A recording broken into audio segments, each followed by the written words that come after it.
Lady DJ అమ్మాయిలు వచ్చేశారు. ఇక డీజే టిల్లుకి చిల్లే.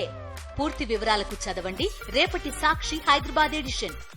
హైదరాబాద్ లో ప్రముఖ దర్శకుడు రామ్ గోపాల్ వర్మ ఇంటి ముందు ఏపీ పోలీసులు హడావుడి చేశారు.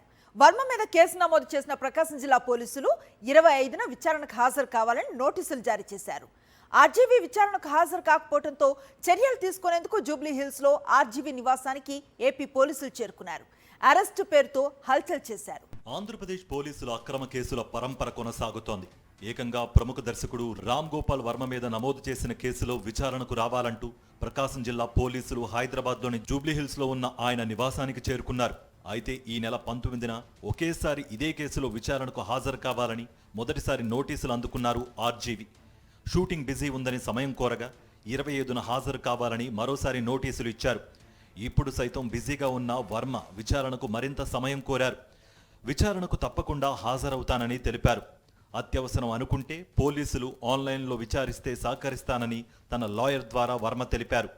25న మాకు షెడ్యూల్ కుదరట్లేదు కాబట్టి మేము మళ్ళీ ఒక రిప్లై నోటీస్ అనేది ఇవ్వడం జరిగింది. ఇప్పుడు రిప్లై నోటీస్లో ఆ రిప్లై నోటీస్లో మేము కొన్ని పొందవచ్చడం కూడా జరిగింది.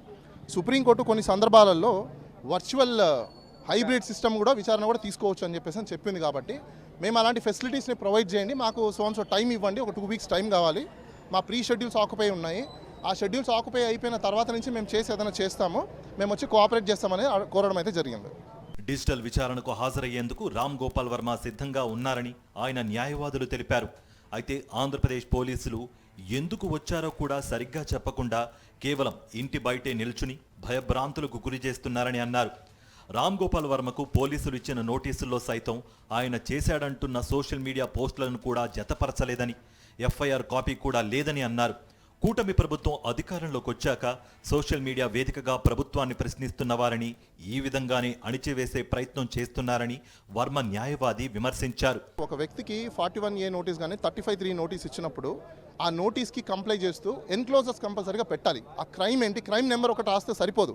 ఆ క్రైమ్ ఎఫ్ఐఆర్ ఏం చేశారు, కంప్లైంట్ కాపీ ఏంటి, వాళ్ళ మీద ఏం అలిగేషన్స్ ఉన్నాయనేది ఆపర్చునిటీ ఇవ్వకుండా, అదర్ సైడ్ ఆపర్చునిటీ ఇవ్వకుండా పర్సన్కి, అది ఓన్లీ హీనియస్ క్రైమ్స్లో మాత్రమే ఎలాంటి ఆపర్చునిటీస్ ఇవ్వాల్సిన అవసరం ఉండదు.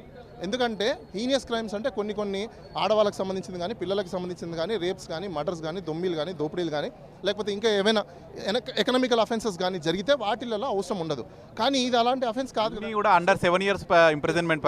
అవును, అన్ని బిలో అఫెన్సెస్ ఉన్నవి కాబట్టి, బిలో ఇంప్రిజన్మెంట్ ఉన్న అఫెన్సెస్ కాబట్టి వీటికి రీజనల్ ఆపర్చునిటీ అనేది కామన్ ఇవ్వాలి, నోటీస్ ఇవ్వాలి, టైం ఉంటుంది. అంత పెద్ద ఇమీడియట్గా ఇప్పుడే ఇన్వెస్టిగేషన్ చేసేసి తేల్చేయాల్సినంత నెసెసిటీ ఉన్న కేసు కాదు. ఉదయం 9:15కు ఆర్జీవీ ఇంటికి చేరుకున్న ఏపీ పోలీసులు 12 గంటల సమయంలో వెనుతిరిగారు. రామ్ గోపాల్ వర్మ న్యాయవాదులు ఇచ్చిన సమాధానాన్ని అధికారులు పరిశీలించిన తరువాత తదుపరి చర్యలు ఎలా ఉంటాయో వేచి చూడాలి.